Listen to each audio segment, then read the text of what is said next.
Up, y'all? We back, y'all.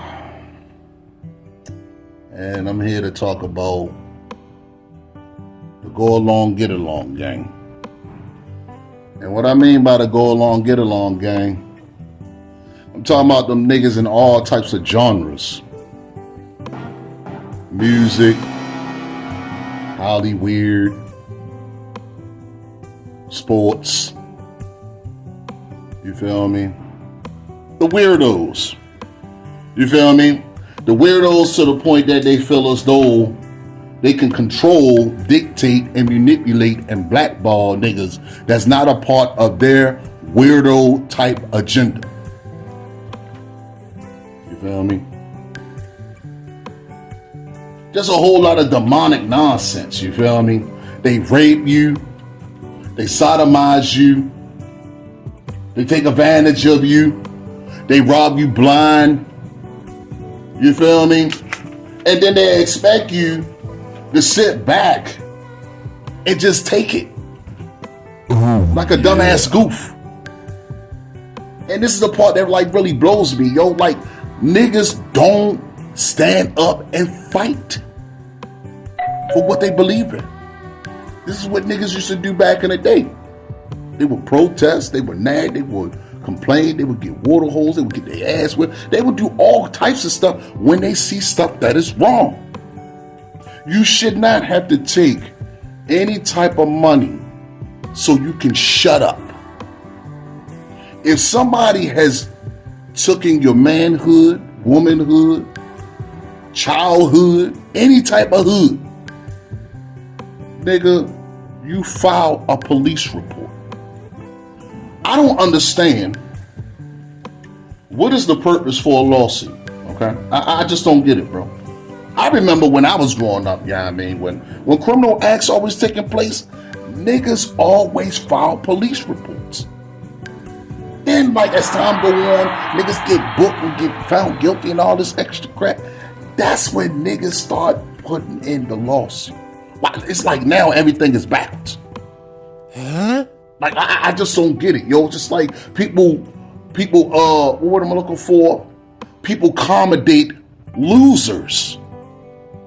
Let me give you an example. That's why I said the go along, get along gang. This is what we're going to talk about. We also going to talk about this book. It's an R. Kelly book about the women that he was knocking down. And them pornos that was passed across the world that all these little perverts was on. You feel me? This book is called Surviving the Pied Piper, The Untold Story, Life Before and After the Trial by Lisa Van Allen. That was one of R. Kelly's girlfriends. But let's just get back to this go along, get along game, man. Now I'm talking about sports, man. Before I get to this book. People condone losing. I don't freaking lose. I don't get it, bro. I just don't get it, man. Like, these young whippersnappers, man, they don't know nothing about sports. When I was growing up, man, I don't know if people remember the Buffalo Bills. I lost count how many Super Bowls they went to, bro. I know for a fact they probably went to like 4 straight Super Bowls, yo. Nobody remembers Jim Kelly.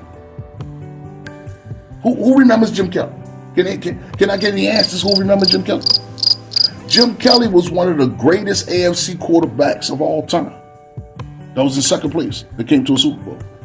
He had high numbers. He had an awesome offensive squad. Defense wasn't that good, but offense was pretty good. High powered to be exact. Nice running game. Mediocre receivers, but he found a way to make it work. But here's the thing. He never won a Super Bowl. Right? He never won a Super Bowl. Never won a chip. Went to 4 straight in them things. You get niggas with this little media thing. This little media. I don't get it. Maybe them niggas must have been sniffing glue when they was growing up or something. Maybe they was eating glue when they was going to school, or maybe they ate lead or something like that. Or they got dropped in their head like 45 times. I don't freaking know, man. These niggas are retarded. I don't remember asking you a goddamn thing. Let's just take this for an example, right? We're still talking about this going along, get along gang nonsense, right? The GOAT debate. The GOAT debate is a stupid, retarded debate. It's not even a barbershop conversation. It's not. And I go to the barbershop. I get my dreads redone. You feel me? Because I hear the conversation. It's like, it's really retarded. It's nothing really to talk about, bro. What is to talk about? Do you hear niggas still talking about Jim Kelly? But you got every particular moron that'll talk about this receding hairline, box beard color wearing, bald spot in the back having, this fake number 23, LeBron James. I don't get it, bro. What's so good about this game? What, he averaged 50,000 points? I don't give a damn if he averaged 3 points. Nigga, you've been in the league for like 22 to 23 years, bro.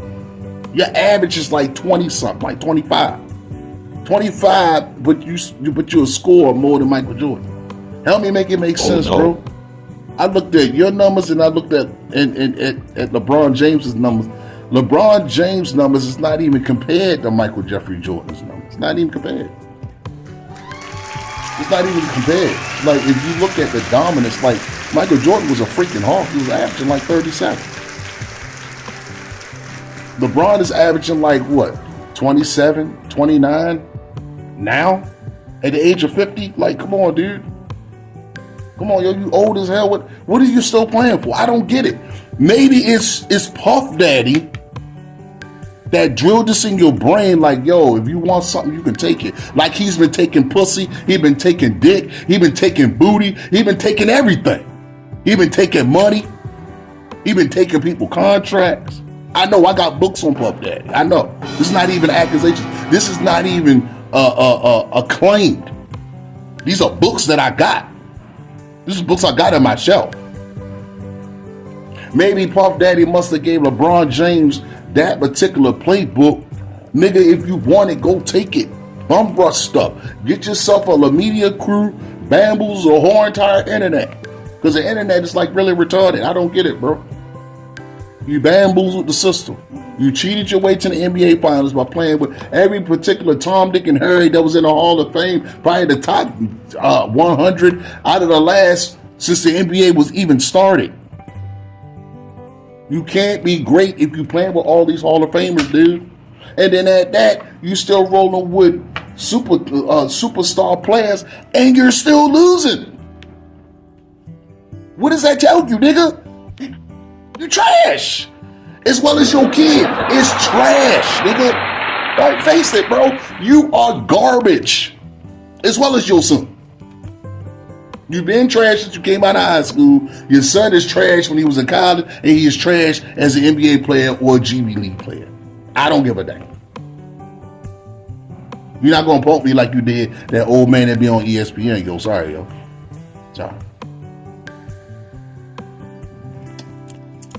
Music, go along, get along, gang. I don't understand what the situation about this dude Puff Daddy. I don't get it, bro. I never liked that nigga in the first place, for one. 2, it was always something sneaky about that nigga. 3, I heard that, and I read the simple fact that in the situation what you did to Big, you know what I'm saying? Big, Mary J. Blige, Jodeci, all these niggas. You muscle hella niggas. Matter of fact, to my understanding, nigga, the book, one of my books that I read, nigga, you could not rap. You could not rap. You could not act like a rapper. You just look like a goofy ass nigga with some crazy ass suits on. And all the reports that I hear on the news and the media, nigga, it's not me talking. It's niggas all over YouTube. Your stuff is all over the YouTube, nigga. About how much ass you took from men and women, how many kids you up here raping, how many people you got drunk, how many people you got oiled down, how many people drinks you spiked.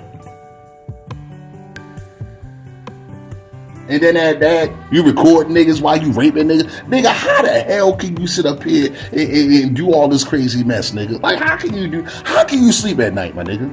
How can you sleep at night to even do that, nigga? It's not even godly, like, nigga. Oh, my fault, it's not godly. That's demonic.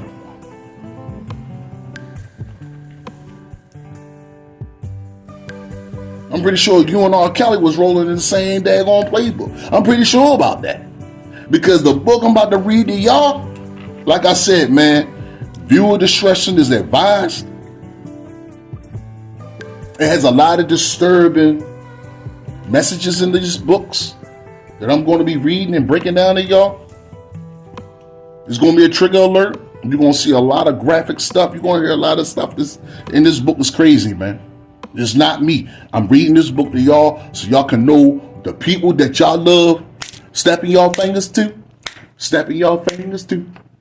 Snapping y'all fingers to. Step in the name of love. Step in the name of love. Crap in the name of love. Something in the name of love. R. Kelly. Everybody is still bumping this nigga music. I remember one day I was in the Uber, yo. And I was talking about R. Kelly, right? And it was like, man, I don't give a F about none of that, dog. I'ma still bump his music. I had to sit up here and scratch my head on that one. It's funny how when people sit up here and say, oh, this is not true, that's not true, X, Y, and Z, whoop-de-whoop. But if you notice something, keep the same energy. You saying that because it's not one of your relatives. But keep in mind, if it was your relative, would you keep the same energy? That gives you something to think about, bro. You see what I'm saying? Now, I'm only reading like 2 parts of this book right now. I'm gonna read the let me see what I'm gonna read, because I'm flipping these pages right now. I'm gonna read the dedication, the foreword, the prologue, and I'm gonna read to y'all chapter 1. So this book is called, like I said the second time, Surviving the Pied Piper, the Untold Story, Life Before and After the Trial. Now, like I said, I warn you, it's a trigger warning. Now we're gonna go to the dedication. And this is from Lisa Van Allen. So grab y'all popcorn, get y'all soda, get y'all food, whatever it is that y'all doing. Cause y'all gonna be shaking y'all head. Dedication to my children. The love I have for all of you is unconditional. You have given my strength I didn't know I had. I have always been searching for an happiness I never knew existed. I'd like to thank God for blessing me with all of you. Forward. I fell in love the first time I saw you. One touch, one look. I knew you were the one, you would be mine. I came along to break the spell. You fell in an empty space in my life I've strived to fill. Fill the void in your heart, and your longing for long once dwell. I watch you grow despite headache, trauma, and pain. I pledge the joy with you in your fight to bring awareness, helping others to heal, to be whole again. No more tears. Together, we'll face whatever comes our way. Your loving fiance. And that's from Lisa Van Allen, to whoever she's engaged to. Let me get something to drink real quick, because my throat is parched. Give me a few seconds, y'all. It's going to get pretty good, man. I'm trying to tell you, man. How y'all feeling this morning, man? I feel good. But I knew that I wouldn't. You know what I mean? I feel good. Yeah, I had to get my prime drink, yo. Because I need something. My throat was parched, man.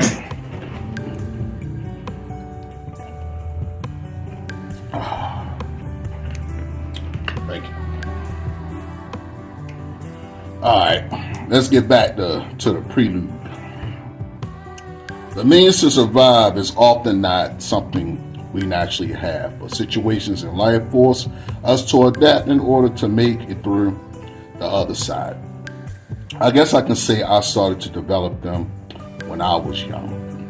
I was born in Hartford, Connecticut, June 11th, 1980. Two parents too young to have me, not equipped enough to handle the road. I ended up in foster care in Captain Street at a tender age of 1, right along with my newborn brother. Hey, that is terrible, yo. How can you make all these daggone babies, man? You don't even want to take care of them, man. These niggas is clowns, yo.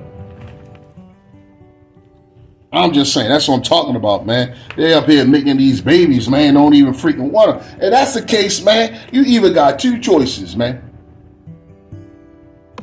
You either wear a damn condom, both birth control, or don't have sex at all. Stay freaking abstinent, man. Come on, man. These babies got rights and feelings, man. What the hell is wrong with y'all people, man?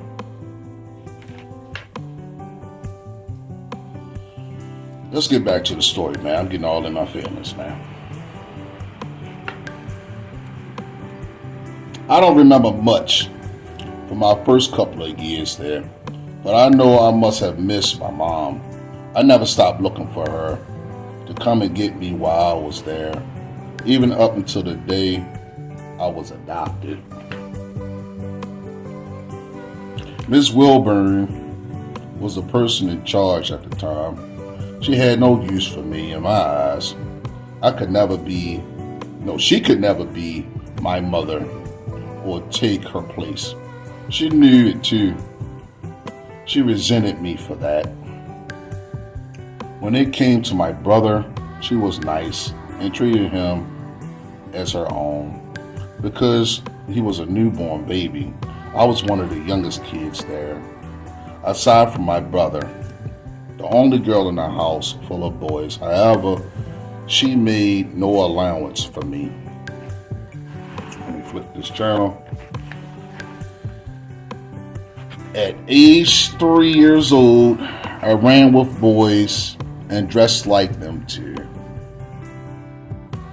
And she only put me in the clothes that were there. She didn't buy any girl clothes. She almost never did my hair. As long as I got to go outside, I didn't care. We played in the graveyard behind our house and make mud pies. Those were the carefree times. I could forget the day-to-day stuff of being in that place. She sound like a real asshole, yo. I'm sorry, yo. Miss Wilburn. She sound like a real asshole. I know a couple of assholes that had a daycare, you feel me? She was a real asshole. Matter of fact, it was my employer, my bad, because she had a residential group home. She didn't give a damn about none of them daggone clients. Only thing she gave about the damn clients was the damn money. That's all she gave a damn about. She didn't give a damn about what the hell was going on with them damn kids, man. And my mother. She had a daggone residential group home. She probably got a residential group home now. She didn't give a damn about them damn kids.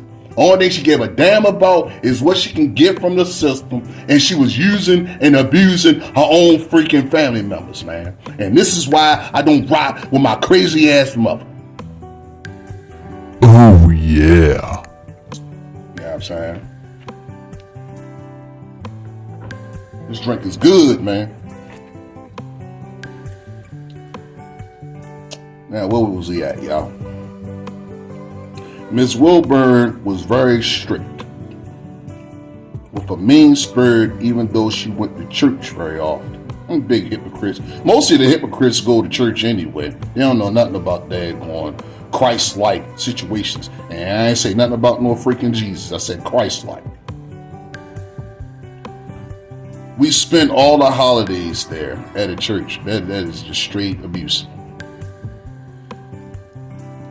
Let me see. We would have to eat whatever she cooked. Well, I know it could be hot dogs and pork and beans. You talking about abuse, yo. Like I said, man, niggas be using these privileges when they get state benefits from the government, yo. Now, I know you might be saying, well, that's nothing. But to a kid, it's pretty much of a big deal. Parents will often attempt to make meals for their children to eat and sometimes express their love for them by making the food they love. It's clear that although Miss Wilburn wanted to be seen as a parental figure, a lot of her actions were cold and devoid of love. Damn. I told you, yo. They only in for the financial benefit. They don't give a damn. It's one thing. It's due to being impoverished.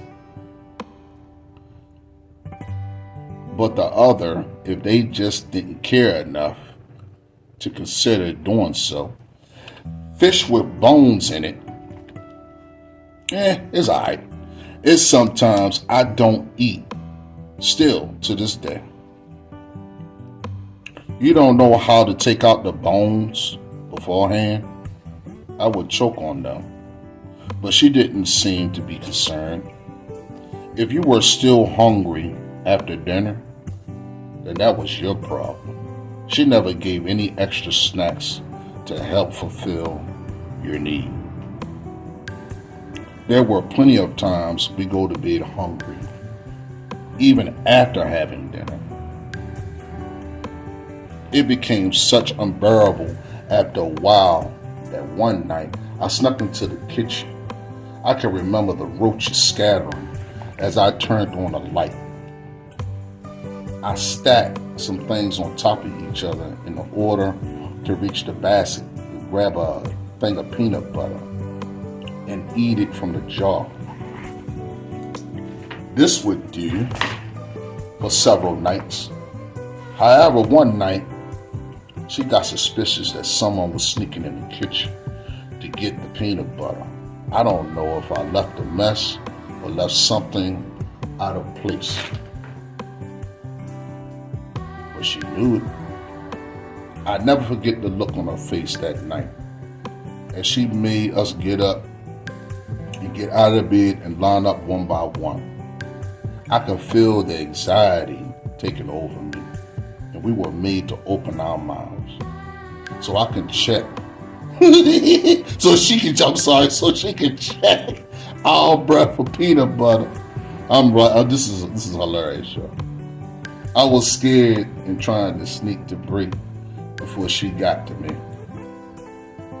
I wanted to be anywhere but there. Finally, it's my turn for inspection. I remember my heart beat fast.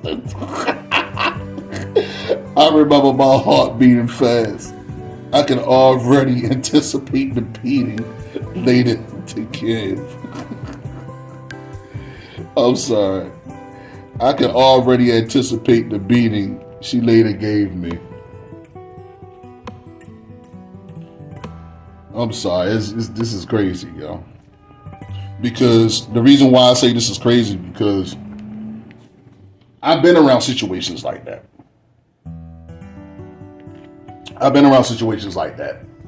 Like, you ever been so poor to the point that you never had food in the house? You know what I mean? Sometimes you go to bed hungry. You feel me? And sometimes, like, when you around a lot of kids, it's like every man for themselves, yo. So you gotta sleep. That's how I was. Like, a lot of people have different situations in different predicaments. So I don't blame her for doing what she did. You know what I mean? She felt as though she's still hungry. Children have every right to eat, yo. They kids, man. They kids. They like to eat, yo. Especially like particular foods that they like. You can't force them to eat something that they don't like. If they don't like it, or what it is, they got to learn it as they grow up and get older. Let's get back, y'all. It wasn't the worst trauma I faced there. Being the only girl amidst all boys, there are not siblings.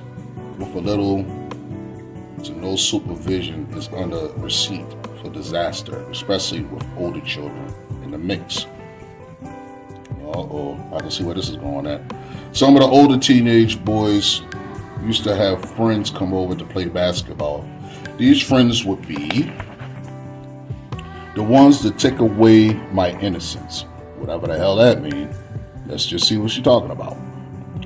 They will watch me as I went to the bathroom and often barraged in. Because of the latch on the door was not a secure one, even worse, they often corner me when I was alone and take turns making me jerk them off. Wow. I knew it felt disgusting and wrong deep down inside, but I didn't know any better. What the hell? I'd have beat the holy hell out of them damn kids. I was also afraid to piss them off and afraid of what would happen if I told. Besides, who would I tell? Who was in my corner? No one taught me about good touch or bad touch. I was 4 years old, alone and unprotected. What makes for easy prey for those with predatory mind. As I got older, 5 or 6, that disturbed. I would have some moments where I would go away with Miss Wilburn in a foster care. My grandmother, she got a grandmother. My grandmother would come get me sometimes and take me to McDonald's. Sometimes my aunt would come and get me and take me and spend the night at our house. At the end of it all, I still ended up right back to foster care. Was put a damper on the time period before I returned. I often cried not to go back, and lucky for me, I finally resonated. Not with blood relatives, but still very much family. My grandmother's friend will often come to visit me when my grandmother was too busy. My grandmother used to tell me about all the time. She decided to come see me when my grandmother was not able. This is how we developed our own special bond. I was even invited to be in her wedding.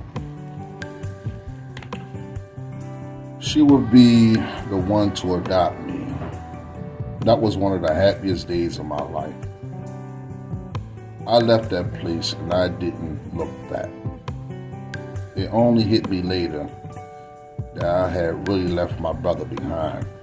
I knew he would be okay because she, Miss Wilburn, could pass herself off as a mother to him.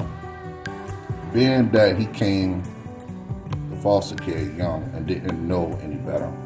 All I knew is that I had made it out of there, but not without damage. The trauma I experienced in that place would have to do anything like repeatedly turn the stack of magazines over that my new mom had in her bedroom, because I felt that the people on her corner were watching me. I may have left that place to certain elements or experiences didn't leave me. The ordeal of being thrust into a foster care system so young, having no unstable family beginning, and the sexual abuse will cause me to have an emptiness or void within myself. These voids, people, will always find themselves trying to fill, and often with the young people in the wrong passes.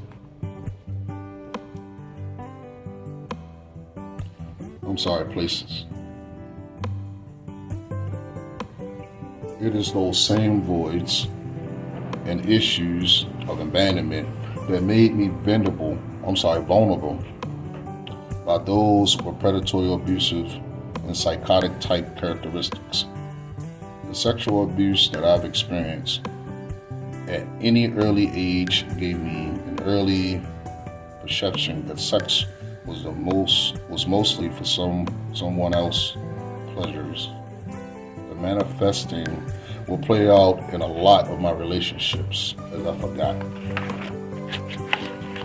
about loving, pleasing, and the most important person, which is myself. I got a picture of Lisa Van Allen when she was 1. Can you imagine what this little girl went through when she was like a baby? I had to get something to quench my thirst. I'm like, look, man, I don't have no daughters, but I do have sons. I have 3 boys, man. I repeat, I have 3 sons. And I'm telling you, as a dad, let me find out if any of my sons, and my sons are grown, 26, 22, and 17. Let me find out that any of these niggas have been sexually violated by some asshole. By the good graces of Buddha, I'm telling you, they're going to have to answer to me. I'm telling you that right now. And it's not going to end in a peaceful manner. I can tell you that much. There's going to be violence dealing in this situation. And I'm telling you. And I'm saying this as a father. And I'm saying this as a daddy. I'm going to protect mine. No money can bamboozle me for not protecting mine. It's not seeds.